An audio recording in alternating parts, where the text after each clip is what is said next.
आदाब नाज़रीन, खबरों के एक और बुलेटिन के साथ में आसिफ रशीद। शुरुआत तब तक की अहम तरीन सुर्खियों के साथ।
चलिए अब पेश है खबरों की तफसील। आगाज बुलेटिन की बड़ी और अहम खबर के साथ। वादी कश्मीर में नेशनल कॉन्फ्रेंस और जम्मू कश्मीर के अंदर भारतीय जनता पार्टी आमने सामने। दोनों सूबों में हुकूमत की आउटसोर्सिंग के पॉलिसी के खिलाफ एहतजाज किए जा रहे हैं और अब आउटसोर्सिंग पर बीजेपी ने नया प्लान तरतीब दिया है। 20 जुलाई को एहतजाज की तैयारी। जिस दिन जंतर मंतर पर नेशनल कॉन्फ्रेंस दिल्ली में एहतजाज करेगी, आउटसोर्सिंग के मामले पर भारतीय जनता पार्टी जम्मू कश्मीर हुकूमत को हदफ तनकीद बना रही है और 20 जुलाई को एहतजाज की कॉल दी गई है। श्रीनगर सिविल सेक्रेटरीट में घेराव का ऐलान किया गया है। आउटसोर्सिंग पॉलिसी पर नाराजगी मुसलसल बढ़ रही है। मुख्तलिफ अजला के अंदर एहतजाज हुआ था और इस वक्त बड़ी खबर आ रही है कि कायद हिज़्ब इख्तिलाफ सुनील शर्मा की जानिब से बीजेपी की तरफ से एक बहुत बड़ी कैंपेन आउटसोर्सिंग पॉलिसी के खिलाफ शुरू की जाएगी। सिविल सेक्रेटरीट घेराव होगा, इसका ऐलान कर दिया गया है। श्रीनगर में थोड़ी देर पहले प्रेस कॉन्फ्रेंस हुई है, इसका भी ऐलान कर दिया गया है और कैंपेन जो हर अजला के अंदर पहुंचेगी, हर नौजवान तक, हर गांव तक। थोड़ी देर पहले बीजेपी की तरफ से इस सिलसिले में प्रेस कॉन्फ्रेंस की गई है।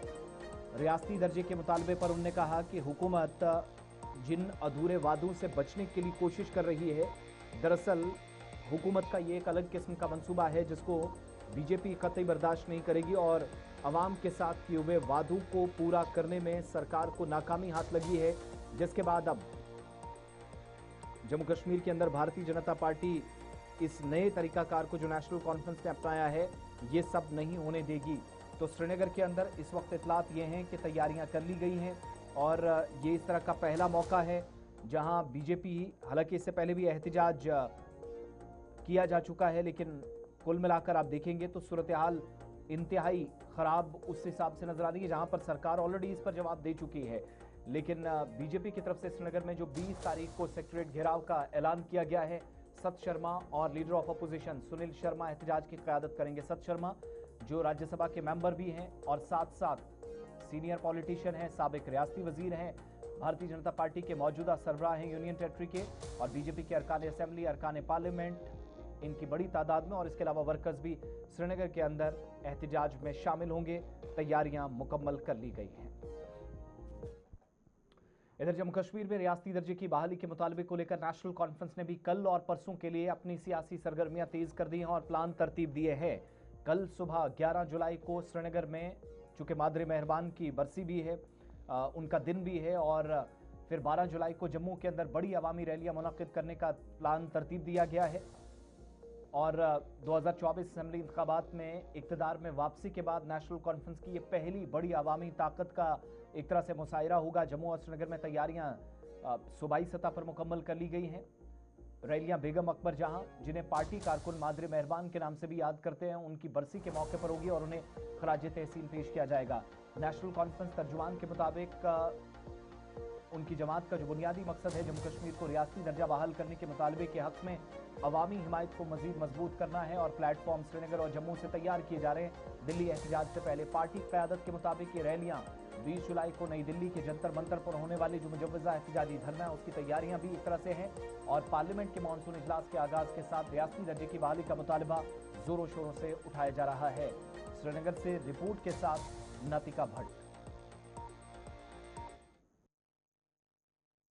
मेहरबान डे हर साल नेशनल कॉन्फ्रेंस 11 जुलाई को मनाती है और कल भी 11 जुलाई को जो है इस दिन को नेशनल कॉन्फ्रेंस की जानिब से मनाया जाता है। ये दिन इसलिए मनाया जाता है क्योंकि इस दिन बर्थ एनिवर्सरी होती है बेगम जान अब्दुल्ला की और इस दिन को बड़ी जोशो खरोश से मनाया जाता है नसीम बाग के अंदर। और इतला ये भी है कि इस साल यानी कि कल जो है इस दिन को जो है मनाया जाएगा नसीम बाग के अंदर और उसके बाद एक बड़ी कन्वेंशन भी होगी। कन्वेंशन बहुत ही बड़ी होने वाली है जहां पर पार्टी लीडर्स के साथ साथ वर्कर्स भी शामिल होंगे और साथ ही साथ जो है एक स्टेटहुड के लिए जो है इस पर बात होगी और हो सकता है एक रैली भी निकाली जा सकती है।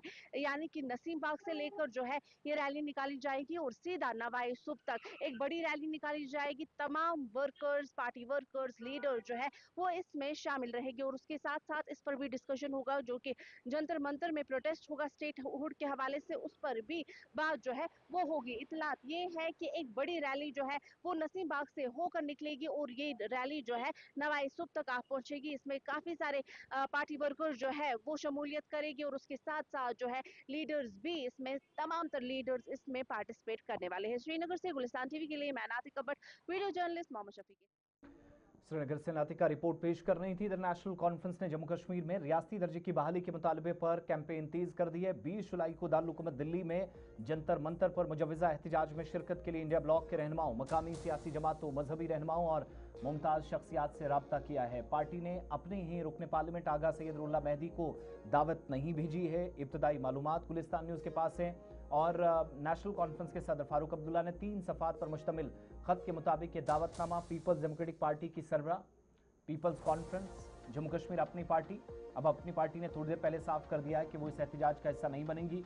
जेल में बंद रुकने पार्लियामेंट इंजीनियर रशीद की अवामी इत्तेहाद पार्टी को भी मदऊ किया गया है।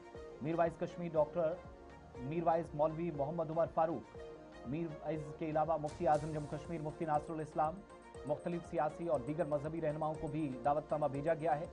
अपनी पार्टी के सदर और साबिक वजीर सैयद अल्ताफ बुखारी ने ऐलान किया है कि वो इस एहतजाज में शामिल नहीं होंगे।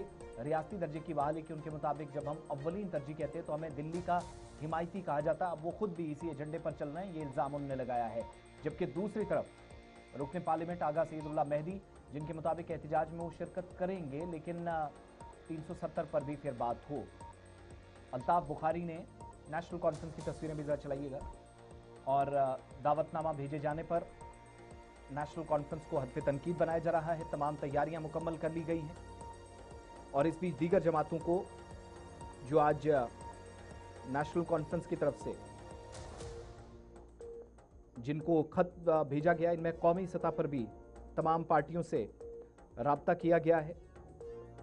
कांग्रेस के senior leader Sonia Gandhi, party के सरबराह कांग्रेस के कौमी सतह पर मल्लिकार्जुन खड़गे, लीडर ऑफ अपोजिशन लोकसभा के अंदर राहुल गांधी, इसके अलावा जिन लोगों को बुलाया गया है इनमें एमके स्टालिन है, ममता बनर्जी हैं, अखिलेश यादव हैं, मायावती, लालू प्रसाद यादव, शरद पवार, उद्धव ठाकरे, अरविंद केजरीवाल, वाईएस जगनमोहन रेड्डी, चंद्रशेखर राव, असदुद्दीन ओवैसी, सुखबीर सिंह बादल और तमिलनाडु में चीफ मिनिस्टर टीवीके के जो प्रेसिडेंट है सी जोसेफ विजय, उनको भी बुलाया गया है।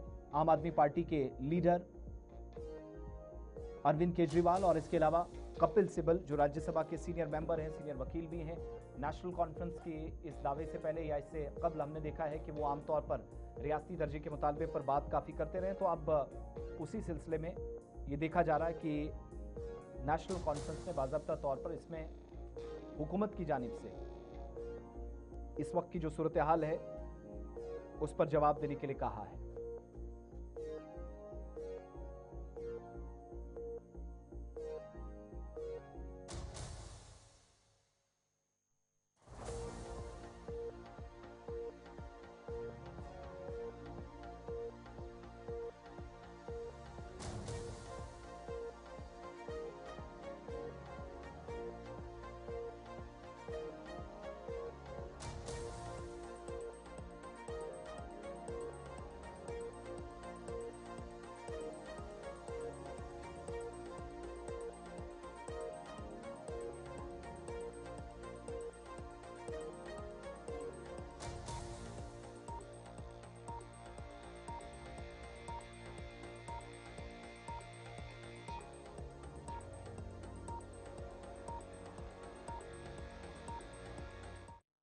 बात अब जरा सैयद मोहम्मद अल्ताफ बुखारी की। जम्मू कश्मीर अपनी पार्टी के सरबरा, साबिक रियासती वजीर, वज़ीर ख़जाना भी रह चुके हैं, वज़ीर तालीम भी रहे और अब से थोड़ी देर पहले न्यूज़ कॉन्फ्रेंस की जहां दिल्ली में इस एहतजाज का हिस्सा वो नहीं बनेंगे, लेकिन हुकूमत पर इल्ज़ाम लगाया है कि जम्मू कश्मीर में तरक्याती कामों की रफ्तार इंतहाई सुस्त हो गई है।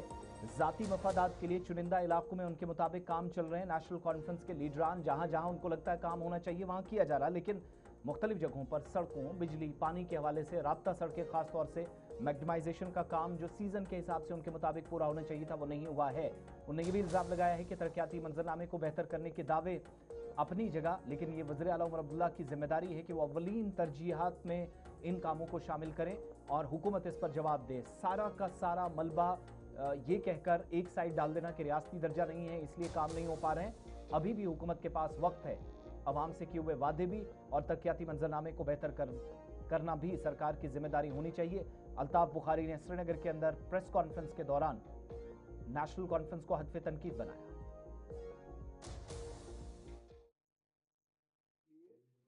हम सरकार को आखिरी चेतावनी देते हैं कि स्टेटहुड के गार्ब में हर एक चीज कवर ना करो। स्टेटहुड का इससे कोई ताल्लुक नहीं है कि कश्मीर की डेवलपमेंट रोकी जाए।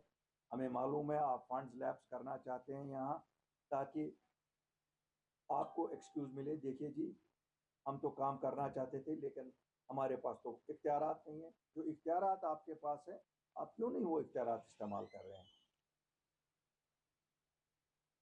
टूरिस्ट भी तभी आएगा जब यहाँ इंफ्रास्ट्रक्चर होगा। यहाँ हमारे पेशेंट्स का हम तभी देखभाल कर सकेंगे जब अस्पतालों का इंफ्रास्ट्रक्चर ठीक होगा। इस सब के लिए डेवलपमेंट जरूरी है और ये डेवलपमेंट जब तक प्रायोरिटी में नहीं की जाए तब तक कुछ नहीं होगा। इससे कोई लोगों का भला नहीं होगा। जो आप कहते हो कभी एक मिनिस्टर पे इल्ज़ाम लगाया जाता है, कभी दूसरे मिनिस्टर पे। चीफ मिनिस्टर साहब, ये आपकी जिम्मेवारी है, आप लीडर हो, you are the chief minister, it is your responsibility to deliver. Only tourism will not fill our stomachs. इट इज़ important, we do understand, but it is not the only important thing. यहाँ शहर के रास्ते देखिए, यहाँ गांव के रास्ते देखिए, यहाँ किसी भी जगह देखिए, क्यों नहीं हो रहा जी? अस्पताल क्यों नहीं कंप्लीट हो रहा? जनाब फंड्स नहीं है। वहाँ पे डेवलपमेंट क्यों नहीं हो रही है? जनाब फंड्स नहीं है। हर एक चीज़ में अगर एक्सक्यूज आपको यही देना है, फिर आप भला शुक्रिया किस चीज़ का करते हैं? वज़ीर आज़म को हर 3 महीने में आपका शुक्रिया होता है कि आज 5,000 करोड़ मिले, आज 8,000 करोड़ एक्स्ट्रा मिले। एक वाइट पेपर इशू किया जाए कि जब से ये सरकार आई है इन्होंने जो फंड्स आए कितने लैब्स कराई। मेरी ये तला है लास्ट ईयर 7,000 करोड़ रुपया लैब्स हो गया। इनको जवाब देना पड़ेगा और ये भी नहीं है कि इनको लग रहा है कि हर चीज़ का जवाब स्टेटहुड में है। और हम देख रहे हैं जहाँ पर्सनल मफाद है इनका, वहाँ रातों रात मैग्नेमाइजेशन भी होती है, वहाँ रातों रात काम भी होता है, वहाँ हर एक चीज़ ऐसा होता है। लेकिन आम लोगों को जिन चीज़ों से सहूलियत है, शहरी श्रीनगर का हाल देखिए, शहरी श्रीनगर के गली कोचों का हाल देखिए, बारामूला, सोपोर, अनंतनाग, शोपियान, इन इलाकों का हाल देखिए। कहीं पे भी डेवलपमेंट नाम की कोई चीज़ नहीं हो रही है। मुझे पूरा यकीन है कि आप लोग क्योंकि डेली फेस करते हो, डेली देखते हो, इसलिए। सैयद मोहम्मद अल्ताफ बुखारी प्रेस कॉन्फ्रेंस कर रहे थे। इधर सालाना मनात यात्रा अकीदत व एहतराम और मजहबी जोश व जज्बे के साथ सख्त हिफाजती इंतजामात के साथ मुख्तलिफ हिस्सों से जारी है। यात्रा के नवे काफिले को आज जम्मू से रवाना किया गया और ये काफिला अब से थोड़ी देर पहले वादी कश्मीर में दाखिल हो गया। बम बम बोले के फलक शगाफ नारों और मजहबी भजनों की गूंज में सैकड़ों यात्री सख्त सिक्योरिटी हिसार में अपनी मंजिल की जानिब रवाना हुए। काफिले को जम्मू श्रीनगर कौमी शाहरा पर पुलिस, नीम फौजी दस्तों और दीगर सिक्योरिटी एजेंसी की निगरानी में रवाना किया जा रहा है ताकि यात्रा हर लिहाज से महफूज और पुरअमन रहे। आज सुबह मर्द और खवातीन यात्रियों के साथ अकीदतमंदों में जिनमें साधु संत और बच्चे भी शामिल थे खराब मौसम के बावजूद आज रवाना किए गए। इंतजामिया के मुताबिक यात्रा के तमाम रास्तों खुसूसन पहलगाम और बालतल रूट्स पर police, central arm police forces, traffic एहलकार, तिब्बी अमला, डिजास्टर रेस्पॉन्स टीमें और हंगामी इमदादी खिदमात तैनात की गई हैं। काफिले की रवानगी से कबल रजिस्ट्रेशन की जांच, सामान की स्क्रीनिंग और गाड़ियों की मुकम्मल तलाशी भी ली जा रही है। यात्रियों ने रवानगी से कबल मजहबी जोशो जज्बे और अकीदत का इजहार गुलिस्तान न्यूज़ के साथ बात करते हुए किया है। याद रहे कि 2 जुलाई से अब तक 2 लाख यात्री मुकद्दस गुफा के दर्शन कर चुके हैं। कश्मीर में टेम्परेचर्स में दिन ब दिन इजाफा।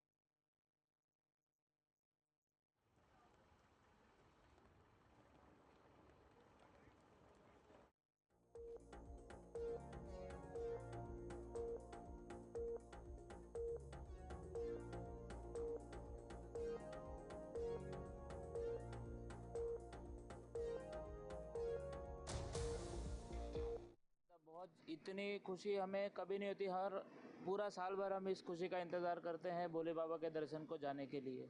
तो देख रहे हैं कितना जल्दी पहुंच पाए, जितने जल्दी पहुंचेंगे उतने जल्दी दर्शन होंगे भोले बाबा। बाबा जी लुप्त हुए हैं, आप सब में कोई फर्क? बिल्कुल नहीं, हमारे लिए पूरा वो घाटी बाबा के स्वरूप है, तो हमें कोई जरूर जाना चाहिए। बिल्कुल जाना चाहिए। और हर लोग हर साल हर कोई यहाँ पर आए और दर्शन का लाभ ले यहाँ पर। हाँ जी, क्या कामना करेंगे वहाँ जाके? बस भोले बाबा सबको खुश रखे और ये जो प्राकृतिक आपदाएं हैं वो कम हो जाए और भोले बाबा सबकी रक्षा करें। हम सभी नागपुर महाराष्ट्र से आए हैं, भोले के दर्शन के लिए निकले हैं। बाबा बर्फानी की जय, जय बाबा बर्फानी की। यही खुशी जो है इसके साथ ही दर्शन करेंगे। इसी जोश के साथ हमें कल तैयारी करना है और परसों के दिन हमारी यात्रा स्टार्ट हो जाएंगी बालटाल से 11 तारीख से। भोले बाबा के दर्शन के लिए जा रहे हैं। बस बहुत बढ़िया इंतजाम है, बहुत अच्छा है सब। लगता है कि जिंदगी में जो भोले बाबा के दर्शन एक बार जरूर करने चाहिए। हाँ बिल्कुल करने चाहिए, एक बार नहीं, जितनी बार मौका मिले उतनी बार करनी चाहिए। बाबा जी वहाँ से लुप्त हुए हैं, लगता है कि वो आप सब में कोई फर्क? नहीं, कोई आस्था में फर्क नहीं है। वहाँ उनके स्थान के दर्शन होंगे, उससे बड़ी बात क्या है। बस दर्शन तो बाबा तो हर जगह है जी, बिल्कुल करनी चाहिए, एक बार नहीं 1000 बार जब मौका मिले। बहुत ज़्यादा बहुत अत्यंत उत्साह है। हम कोटा राजस्थान से आए हैं और हमारे साथ में लगभग 12-15 यात्री हैं और बहुत उत्साह है भोलेनाथ की यात्रा के लिए। हम लगभग 15 बार आ चुके हैं, ये 16वीं बार यात्रा है हमारी। ये सब भोले बाबा की कृपा है, जब तक वो राजी होते हैं जब भी आना होता है, नहीं तो नहीं आ सकते यार, कोई की बस की बात।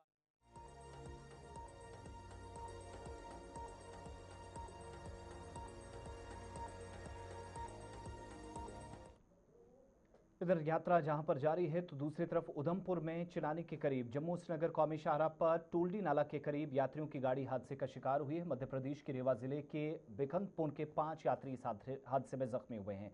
हादसा सुबह तकरीबन 6:10 पर पेश आया। यात्री आज सुबह इटिगा कार में सफर कर रहे थे। वो जम्मू के भगवती नगर बेस कैंप से पहलगाम के लिए रवाना हुए थे, काफिले में शामिल थे। यात्रियों की गाड़ी बेकाबू होकर कौमी शाहराह 44 की दीवार से टकरा गई। इतला मिलने पर सेंट्रल रिजर्व पुलिस फोर्सेज की 137वीं battalion, Gorkha 43, civil defence, traffic police और दीगर एहलकार मुसाफिरों को बचाने के लिए जाए वक़्फ़ों पर पहुंचे। फौरी तौर पर जख्मी हालत में यात्रियों को उधमपुर के एसोसिएटेड अस्पताल गवर्नमेंट मेडिकल कॉलेज मुंतकिल किया गया, जहां आखिरी इत्तलात मिलने तक तमाम जख्मियों की हालत बेहतर थी। 6:11 पर ये एक्सीडेंट टोडी नाले के पास हुआ है।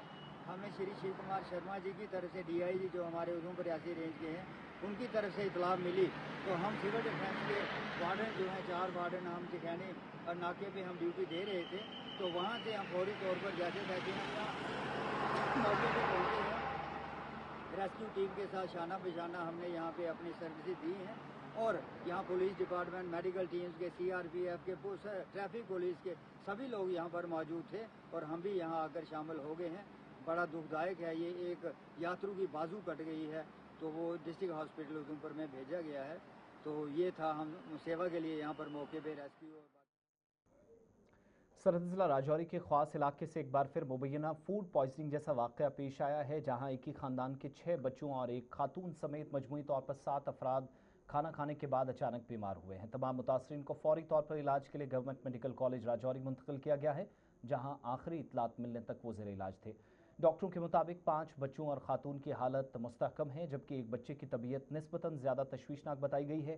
ताहम तमाम मरीजों का इलाज जारी था। वाज़ेह है कि इससे कबल बुढ़ाल में भी इसी नौयत का एक मामला सामने आया था, जिसमें कई अफराद लुक़्मे अजल बन गए थे। क्या कुछ हुआ है? ये सब्जी एक होती है जनाब, छतरियाँ बोलते हैं उसको। वो इन्हें छोटे वो चुन के आनी वो के तुता के वो ताल के वो खा के फिर इन्हीं के होया उल्टी चली और सिरे चक्कर आया और जनाब पैर से शुरू हो गए। फिर आप ले आए इधर। कितने बच्चे 7। हाँ, एक काल से ये 6 बच्चे। हालत अभी फिलहाल हाँ ठीक हूँ, इस वक्त ठीक है। हाँ ठीक है। हाँ हो रहा है? हाँ बिल्कुल सब कुछ हो जाएगा उनका साथ। मेरे पास तकरीबन 7 लोग जो यहाँ पे आए हैं, जिसमें एक अडल्ट है और 6 बच्चे हैं। तो मोस्ट प्रोबेबली जो लग रहा है कि कोई इन्होंने जंगली जो बूटी जो सब्ज़ी के तौर पर खाते हैं ये वो खाई है, उससे इनको दिक्कत हुई है, फूड पॉइजनिंग टाइप। और अभी तो बच्चे स्टेबल हैं, एक को छोड़ एक थोड़ा सा ड्रोजी है, तो बाकी बच्चे स्टेबल हैं। डॉक्टरों की टीम जो है लगातार उनको देख रही है, इन्वेस्टिगेशन कर रहे हैं, तो hopefully they will come out. कितने बच्चे फिलहाल इस समय यहाँ पे? हमारे पास 6 बच्चे हैं। इधर जम्मू कश्मीर में शदीद गर्मी और तपिश या उसका सिलसिला जारी है, लेकिन महकमा मौसमियात ने कल यानी 11 जुलाई से मौसम में बड़ी तब्दीली की पेशेनगोई करते हुए कई इलाकों में मूसलाधार बारिश, फ्लैश फ्लड्स, लैंडस्लाइडिंग और मिट्टी के तोदे गिरने का अलर्ट जारी किया है। महकमा मौसमियात के मुताबिक जम्मू कश्मीर के दोनों इलाकों में जहां गर्म और मरतूब मौसम रहेगा, जबकि मुख्तलिफ मकामात पर बारिश और गरज चमक का इम्कान है। जम्मू सूबे के बाज़ इलाकों में तेज़ बारिशें हो सकती हैं। 11 और 12 जुलाई के दौरान बेशतर इलाकों में बारिश और गरज चमक मुतवक्के है। चिनाब वादी में पीर पंजाल के मुख्तलिफ इलाकों में कहीं कहीं शदीद बारिशें हो सकती हैं। इन इलाकों में फ्लैश फ्लड्स, लैंडस्लाइडिंग और मिट्टी के तोदे गिरने का भी खदशा जाहिर किया गया है। अवाम को महकमे की जानिब से हिदायत दी गई हैं कि वो नदी नालों, बरसाती नालों और लैंडस्लाइडिंग के खतरे वाले मकामात से दूर रहें। खास तौर पर 11 और 12 जुलाई के दौरान एहतियात बरतें। इधर वादी कश्मीर में दर्जा हरारत मामूल से ज़्यादा रिकॉर्ड किया गया है, जहाँ श्रीनगर में 32.6 डिग्री सेंटीग्रेड और जम्मू के अंदर 37 से 38 डिग्री, जो मामूल से तकरीबन 4 डिग्री कम है, इन दिनों रिकॉर्ड किया जा रहा है। श्रीनगर में इस सिलसिले में गुलिस्तान न्यूज़ नुमाइंदा नातिका भट्ट ने महकमा मौसमियात के जिम्मेदारान से बात की। कश्मीर में टेम्परेचर्स में दिन ब दिन इजाफा होता जा रहा है और कल भी और आज भी ये बताया जा रहा है कि टेम्परेचर्स काफ़ी ज़्यादा इंक्रीज हो रहे हैं। कल भी हुए थे और आज भी इम्कानात है टेम्परेचर्स इंक्रीज हो सकते हैं और भी। और उसके साथ साथ अगर हम आगे आने वाले दिनों की बात करते हैं, क्या कुछ सूरत हाल रहने वाले उसके हवाले से बात करने के लिए हमारे साथ प्रवीण कुमार जी है, मेट्रोलॉजिस्ट, इनसे बात करते हैं। जैसे कि अगर हम इस वक्त बात करें, टेम्परेचर्स काफ़ी ज़्यादा जो है बढ़ चुके हैं, क्या कुछ अब सूरत हाल रहने वाली? आज 10 जुलाई 2026 है और जैसे पहले से ही पेशगोई है कि 10 तारीख जो आज का दिन है वो थोड़ा वेदर के हिसाब से कश्मीर डिवीज़न में तो बारिश कम ही रहेगी। जम्मू डिवीज़न में अलबत्ता जो जैसे बारिश चल रही है 40 से 50% एरिया में डेली, वहाँ जम्मू डिवीज़न में जो बारिश होती रहेगी। आने वाले दिनों में जो वेदर फोरकास्ट वो इस तरह है कि जो 11 तारीख और 12 तारीख 2 दिन हैं, इन दोनों दिनों में पूरे जम्मू एंड कश्मीर में wide spread type of rainfall होगा। इसमें 2 दिन जो खासकर जम्मू डिवीज़न है, इसमें आइसोलेटेड प्लेसेस पे हैवी रेनफॉल होने की भी पूरी संभावना है। ये जो हैवी रेनफॉल जम्मू डिवीज़न में होगा और जो वनरेबल प्लेसेस हैं वहाँ पे लैंडस्लाइड, मडस्लाइड, फ्लैश फ्लड और शूटिंग स्टोन टाइप्स जो रिलेटेड वेदर है वो भी होने की पूरी संभावना है। और इन 2 दिनों में 11 तारीख और 12 तारीख को खासकर जो भी ट्रैवलर्स हैं, जो भी वनरेबल प्लेसेस पे जो विजिटर्स हैं, ड्राइवर्स हैं, वो जो भी स्टेट गवर्नमेंट की गाइडलाइंस हैं, लोकल एडमिनिस्ट्रेशन की जो गाइडलाइंस हैं उनको फॉलो करें, क्योंकि जो वेदर इन एरियाज़ में ख़राब हो सकता है और जो रोड्स हैं वो भी डिसरप्ट हो सकते हैं। और उसके बाद आगे 13 तारीख 14 तारीख से आगे जो वेदर है कश्मीर डिवीज़न में तो नियरली आइसोलेटेड टाइप ऑफ कहीं 1-2 जगहों पे बारिश होगी। बट जम्मू एंड कश्मीर का जो जम्मू डिवीज़न है और जम्मू डिवीज़न का भी जो खासकर जो डोडा, किश्तवाड़, भदरवा और ये जो पुंछ राजौरी के जो एरियाज़ हैं और इवन की जम्मू के जो प्लेन एरियाज़ भी हैं, वहाँ पे 40 से 50% का जो एरिया है डेली रेनफॉल वहाँ पे जैसे चल रहा है वहाँ पे चलता ही। खबरों के इस बुलेटिन में बस इतना ही। वक्त छोटे से तिजारती वक्फे का है।